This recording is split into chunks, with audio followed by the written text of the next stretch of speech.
Alors, pour finir sur la forme, on va regarder maintenant les différentes polices. Différentes polices de caractère. Suivant voilà, la police qu'on utilise, ça peut vraiment donner une impression différente. Et donc voilà, c'est quelque chose qui est important aussi à prendre en compte. On va aller dans les détails, hein. Alors, la tendance, la règle, ce serait plutôt de favoriser une seule police. Ne pas. J'ai vu certaines personnes utiliser 3, 4 polices différentes sur le CV et après on s'y perd un peu. Utilisez juste une police, ça c'est clair, tout le monde le recommande, une police ça suffit. Éventuellement, vous pouvez avoir une police par exemple juste pour le nom et le prénom ou pour les gros titres, vous pouvez avoir une police. Après pour le corps du CV lui-même, une police c'est largement suffisant. Euh, voilà, essayez pas de trop en faire une police, c'est bon. La taille de la police entre 9 et 12. Il ne faudrait pas que ce soit plus grand que 12, sauf par exemple le nom, prénom ou les gros titres, mais dans le corps du CV. Si c'est plus grand que 12, on va assez vite voir que la personne a peut-être pas beaucoup de choses à mettre et essaie de meubler en écrivant grand, ça donne pas forcément une bonne impression. Et en dessous de 9, c'est souvent trop petit à lire, hein. Même dans toutes les polices en général, en dessous de 9, ça devient vraiment compliqué à lire. Donc essayez d'être entre 9 et 12. Et un astuce, c'est d'utiliser la police de l'entreprise. C'est comme pour la couleur. Si vous savez pas trop, que vous avez plusieurs polices qui vous vont bien, ça peut être voilà, intéressant de se demander quelle police utilise l'entreprise pour les mêmes raisons qu'avant. Parce que l'entreprise veut transmettre une certaine image à travers sa police, et donc vous, si vous utilisez la même, et ben de nouveau, vous serez sur la même longueur d'onde. Comment identifier des polices? Vous avez deux sites ici, myfonts.com qui est très bien, et fontsquirrel.com. Voilà, pour information. Alors maintenant, on va regarder quelles sont les polices qui sont conseillées par les experts. Alors il y en a deux qui sont vraiment recommandées à l'unanimité, sans aucun doute. Vous pouvez aller chercher l'information où vous voulez, vous allez tomber dessus à chaque fois. C'est Helvetica et Proxima Nova.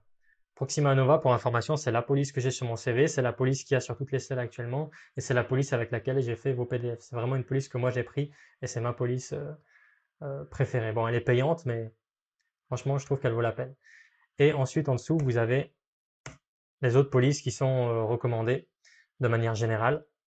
Moins systématiquement, mais de manière générale, c'est des conseils qui reviennent souvent quand on regarde les polices. C'est Century Gothic, Garamond, Dido, Arial et Verdana et Allais.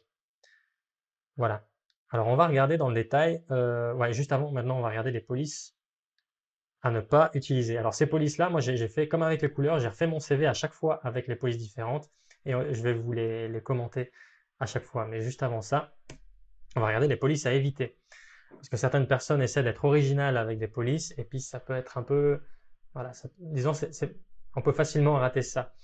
Donc, Comic Sans, voilà, c'est une police à pas utiliser, ça a été conçu pour des programmes pour enfants, et donc on peut avoir l'impression que ça fait original, mais ça fait en tout cas pas pro.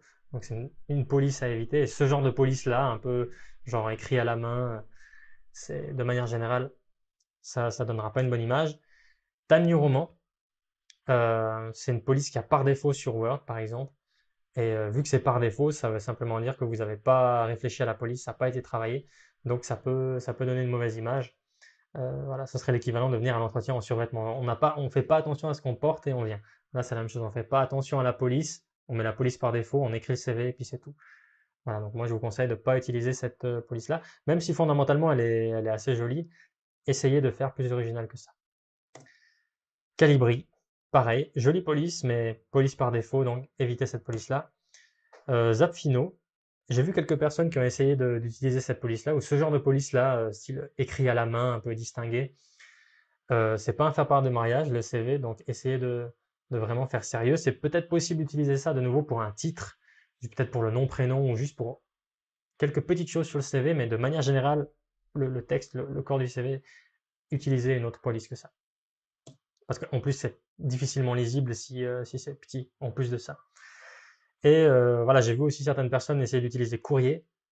Euh, c'est vraiment quelque chose qui est déconseillé de manière générale. Ça, pour le coup, c'est déconseillé à l'unanimité. Prenez pas courrier. Ça fait genre, j'ai une machine à écrire, mais on sait que vous n'avez pas de machine à écrire. Il y a des polices qui sont beaucoup plus pro, beaucoup plus belles que ça. Voilà. Donc maintenant, on va passer en revue les différentes polices qui sont conseillées avec mon CV. Voilà, ça c'est Helvetica. C'est la police recommandée par tout le monde absolument. C'est la police gratuite recommandée par tout le monde. On verra après Proxima Nova, elle est payante. Celle-ci, elle est gratuite.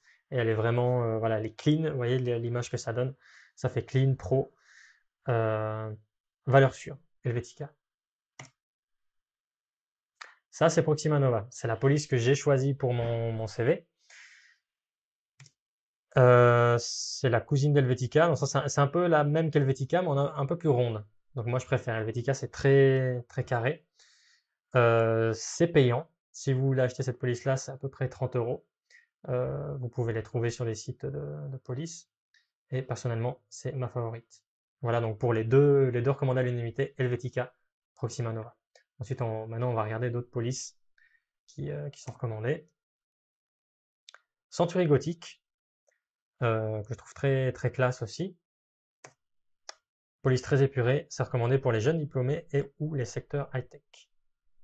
Voilà. De nouveau, ça peut s'utiliser un peu dans tous les domaines, hein. C'est comme les couleurs, mais ça, c'est les recommandations des experts. Il semblerait que ça s'utilise pas mal dans ces domaines-là. Donc, ça peut donner une bonne impression si vous êtes dans ce domaine-là et que vous l'utilisez.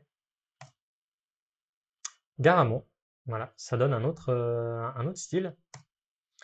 Alors, ce qui est bien avec cette police, c'est que c'est facile à lire et c'est pratique pour les CV bien remplis parce que même si vous la mettez en petit et que vous avez du texte assez condensé, ben c'est une police qui reste vraiment efficace. Donc, si vous avez beaucoup de texte pour les cadres expérimentés ou peu importe, une personne qui aurait beaucoup d'expérience, c'est une police qui est très bien parce qu'elle donne très bien, elle donne pro et voilà, facile à lire même en petit. Dido, une autre impression, hein. Donc voilà, là j'ai utilisé aussi les polices pour les slides elles-mêmes. Alors ça donne une impression un peu haut de gamme comme ça, un peu fantasy, touche féminine. Et voilà, c'est recommandé si vous travaillez dans la mode. Voilà, si vous voulez la télécharger sur internet, moi j'ai pas trouvé Dido tel quel, mais vous pouvez télécharger la police Teano Dido. Et c'est une imitation de Dido, disons. Voilà, qui donne bien. Arial, aussi assez classique mais très propre. Là, c'est très neutre, police très neutre. Donc, c'est bien, vous prenez pas de risques, euh, mais c'est à double tranchant parce que, voilà, si c'est trop neutre, vous dévoilez rien de vous, enfin, il n'y a aucune impression que vous voulez donner en dehors d'être neutre. Donc, voilà, c'est bien d'être neutre, mais réfléchissez, est-ce que vous voulez être neutre ou est-ce que vous voulez montrer autre chose? Verdana, même chose, Ariel et Verdana, c'est deux polices très neutres euh, et très propres. Et la dernière de la série, c'est la police Alley, que moi j'aime bien, vraiment aussi, elle a un très joli style. Police très élégante. Voilà. Donc, pour les styles, les styles de police, de nouveau, tous les styles peuvent être utilisés dans tous les domaines. Là, c'est juste quelques petites indications et quelques petits conseils. De manière générale, les polices que je vous ai montrées là, vous les avez pas sur Word de base ou sur OpenOffice. Donc, il faut les télécharger. Donc, vous allez sur Google, vous mettez télécharger police Garamond, et puis vous téléchargez la police. Une fois que vous avez le fichier de police qui est ouvert, vous cliquez dessus, il s'ouvre, et vous aurez une petite touche installer normalement.